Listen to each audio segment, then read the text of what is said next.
Sérgio, primeiramente, muito obrigado por aceitar o nosso convite. É sempre bom contar com a participação da CEMIG nos encontros aqui em Minas. A gente sabe que é um player fundamental para a infraestrutura do estado e eu agradeço pela sua participação, sua presença, a disponibilidade para a gente bater um papo sobre energia. Queria começar perguntando sobre as renováveis. Qual é o papel da CEMIG no desenvolvimento das renováveis em Minas Gerais e quais investimentos vocês estão fazendo nesse sentido? Obrigado vocês, muito obrigado mais uma vez por poder estar aqui no GRI, falando um pouco agora da CEMIG, né, essa empresa que é um player importante aí no setor de energia.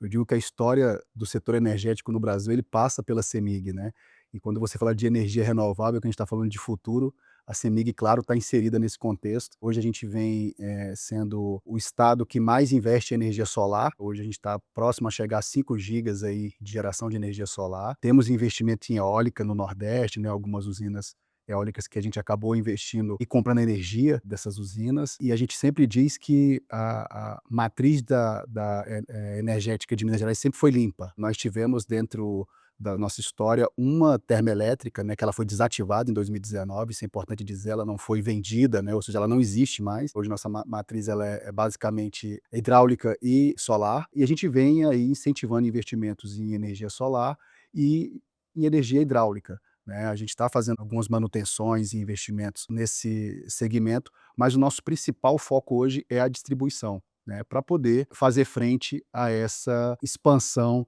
de energia solar que ocorreu no estado e também reforçar a rede para os que mais precisam no campo, né, a gente fala aí do setor agrícola, do setor industrial. Então hoje a gente vem conduzindo hoje o maior programa de investimento da história da CEMIG, né, são algo em torno de 60 bilhões de reais em 10 anos, ou seja, em 2029 nós teremos investido 60 bi e o grande investimento, a grande parte desse investimento é em distribuição, proporcionando aí que essa energia, né, renovável ela chegue aí na ponta, na casa do cidadão, na empresa, né, nos negócios que precisam da energia chegar. Então a gente é muito incentivador desse tipo de energia, a gente foi um dos primeiros a apostar nisso e a gente, entende que é o futuro e não tem mais volta, né. Então assim, eu diria que hoje a gente está bem à frente aí de outros estados, né, Minas Gerais no setor de energia renovável e de energia solar, mas claro, sem esquecer da hidráulica, né, que ainda é uma energia que traz potência, né, e que traz resiliência para o sistema. Perfeito. Qual que é a visão da CEMIG sobre a geração distribuída, até considerando que Minas é o estado líder nesse quesito aqui no Brasil? Existe um grande risco de distribuição. Como é que vocês veem as oportunidades e também os desafios desse sentido? A gente hoje enxerga a GD como uma fonte, né, bastante, interessante de geração. A própria CEMIG, né, como holding, a gente tem investimentos nessa área, a gente tem a maior usina, de geração de energia solar, que é Janaúba, né, o maior parque de 1,2 giga, né, então a gente vai muito pela própria geração da própria holding, mas temos também a nossa subsidiária, que é a CEMIG Sim, né, então assim, a gente dá tanta relevância para este tema que nós criamos uma empresa que é focada em atender a geração distribuída, que é a CEMIG Sim, e que vem fazendo um excelente trabalho, com um excelente modelo de negócio hoje, uma quantidade de usinas e de clientes em Minas Gerais, hoje a gente é líder em Minas Gerais, né, pela CEMIG Sim, e hoje analisando abrir isso para outros mercados, né, não ficar só em Minas Gerais e partir para outros mercados. Então eu diria que assim, a GD ela tem a mesma relevância dentro da nossa matriz energética como a energia hidráulica do ponto de vista de atenção que o Estado dá, né, eu acho que esse é o recado que a CEMIG dá, assim, do ponto de vista de investimento inclusive. Excelente. Queria falar um pouquinho de data center. Sim. Nós vivemos um momento em que a crescente da inteligência artificial, todas as aplicações que ela permite para empresas, para pessoas físicas, gera uma demanda muito alta por data centers.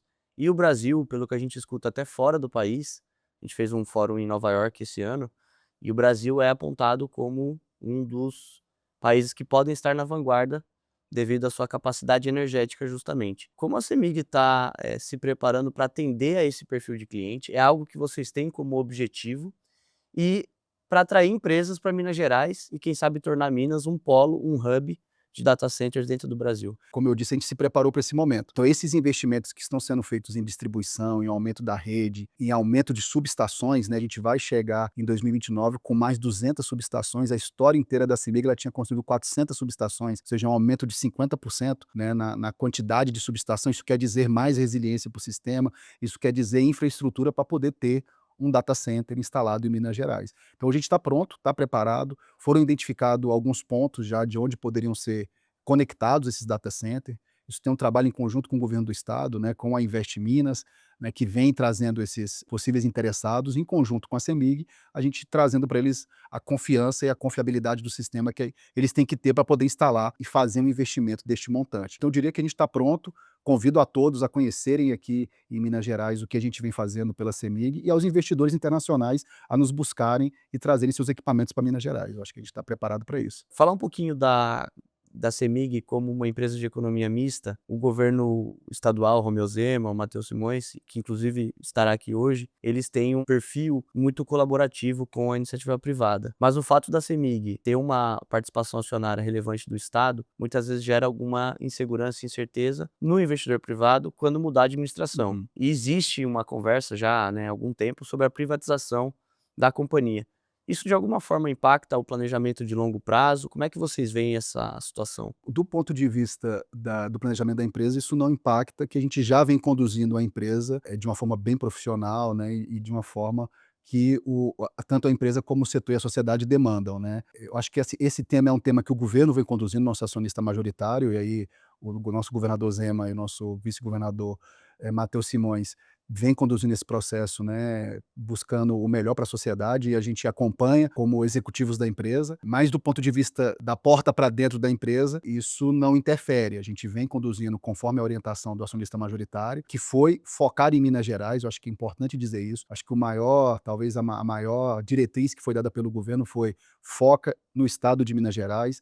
Para quem não conhece, né, ou não acompanhou a história da CEMIG, ela em um dado momento ela investiu muito fora de Minas, né, então tínhamos investimentos no Rio de Janeiro, no norte do Brasil, no nordeste, e passamos a olhar para Minas Gerais para poder dar essa resiliência e dar essa infraestrutura que hoje é necessitada, por exemplo, para data center, né, como a gente comentou aqui, como plantas de hidrogênio verde, que a gente também vem conversando com alguns interessados de colocar, e tudo isso só seria possível se nós tivéssemos focado em Minas Gerais com os investimentos que nós estamos fazendo. Então, assim, do ponto de vista do planejamento estratégico, isso não muda nada, e do ponto de vista do que o acionista majoritário está conduzindo, nós estamos apoiando com o que é necessário para que aconteça o que o acionista está conduzindo. Excelente, afinal de contas é a companhia energética de Minas Gerais. Exatamente, exatamente. Esse foi o nosso grande foco. Legal. Eu queria encerrar te perguntando sobre as suas perspectivas para a energia no Brasil, em um momento em que a gente vê alguns problemas de curtailment, por exemplo, ao mesmo tempo oportunidades chegando com a matriz cada vez mais limpa, novas tecnologias. Daqui a 5, 10 anos, como estará o cenário da energia no Brasil,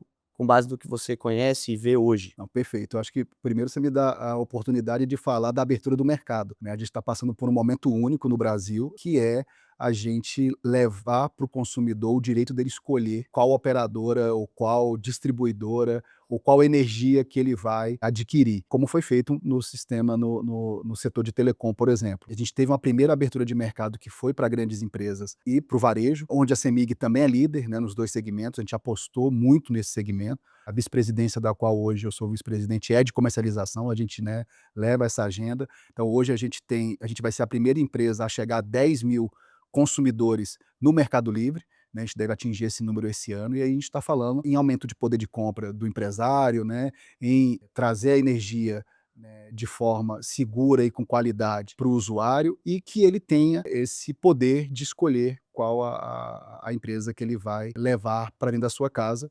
A gente, claro, vende a CEMIG, né, a CEMIG traz essa segurança, mas também a gente é a favor que o mercado tenha essa competitividade. Isso, a gente tem uma medida provisória em curso que ela leva essa abertura de mercado para meados do ano que vem e para os residenciais para o ano seguinte de 2027. A CEMIG está preparada para isso, né, a gente está, enfim, pronto para atender esse mercado. Então isso eu acho que é um ponto relevante do futuro, para onde que a gente está caminhando, é para abertura de mercado. E o outro ponto que eu acho que a gente vem caminhando, cada vez mais você ter produtos mais customizados para os clientes, seja em termos de potência, seja em termos a gente começar a olhar a curva de consumo dele. Tem cliente que consome mais à noite, então é um produto diferente, eu consumo mais durante o dia, é outro produto, que casa com a matriz energética. Então talvez eu vou usar solar para um tipo de cliente, vou usar a eólica para outro tipo, e vou usar a hidráulica para outro tipo de cliente, ou vou usar as três. A gente está se colocando muito como uma solução de energia. Pode usar o gás, ele pode usar a GD, ele pode usar a eólica, ele pode usar a hidráulica, e você tem a CEMIG fazendo toda essa customização para ele de produto. Então acho que também é um item de futuro. E você comentou um pouco do curtailment, né, aí a gente é um pouco também telespectador, a gente espera, confia, né, que os órgãos hoje competentes que estão cuidando disso vão achar uma solução, precisa achar uma solução, né, não é viável que a gente pense que no futuro a gente vai ter esse nível de curtailment que a gente tem hoje, e a gente vê ações sendo tomadas. A gente espera que elas sejam capazes de suprir isso, mas para olhar para o futuro a gente tem que olhar ele sem o curtailment, né, porque se a gente for olhar para o curtailment não é um futuro que eu acho que a gente merece e que a gente busca para o setor elétrico brasileiro.